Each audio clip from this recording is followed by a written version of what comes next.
பீகார் துணை முதல்வர் கார் மீது தாக்குதல் நடத்தப்பட்ட சம்பவம் தொடர்பாக நடவடிக்கை எடுக்க உத்தரவானது பிறப்பிக்கப்பட்டிருக்கிறது. விவரங்களோடு இணைகிறார் நமது செய்தியாளர் ரமேஷ்குமார். வணக்கம் ரமேஷ்குமார். தலைமை தேர்தல் ஆணையத்தின் இந்த உத்தரவு தொடர்பான விவரங்கள்.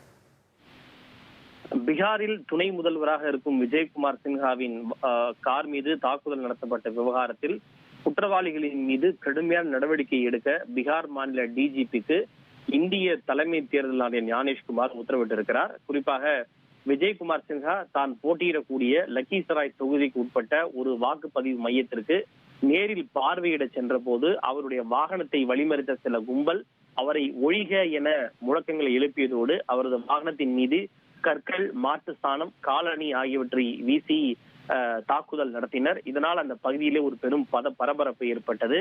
தன்னை வாகனத்தை மீது தாக்குதல் நடத்தியவர்கள் ஆர்ஜேடி கட்சியை சார்ந்த குண்டர்கள் எனவும் அவர்கள் தன்னுடைய வாக்குச்சாவடி முகவரையும் வாக்காளர்களையும் கூட வாக்களிக்க அனுமதிப்பது இல்லை என்ற குற்றச்சாட்டை முன்வைத்திருந்தார். இந்த நிலையில்தான் இதில் தலையிட்டு நடவடிக்கை எடுத்துள்ள இந்திய தலைமை தேர்தல் ஆணையம் சட்டத்தை கையில் எடுப்பதற்கு யாருக்கும் அனுமதி இல்லை என்று கடுமையான எச்சரிக்கையை விடுத்திருக்கிறது. மேலும் இது தொடர்பாக கடுமையான நடவடிக்கை எடுக்கவும் குற்றவாளிகளின் மீது கடும் நடவடிக்கை எடுக்குமாறு பீகார் மாநில டிஜிபிக்கு தேர்தல் ஆணையர் ஞானேஷ்குமார் உத்தரவிட்டிருக்கிறார். மேலும் வாக்காளர்கள் தங்களுடைய பகுதிகளில் வாக்குச்சாவடி மையங்களுக்கு நேரில் சென்று எந்த விதமான அச்சமும் இல்லாமல் வாக்களிக்குமாறும் இந்திய தேர்தல் ஆணையம் கேட்டுக் கொண்டிருக்கிறது.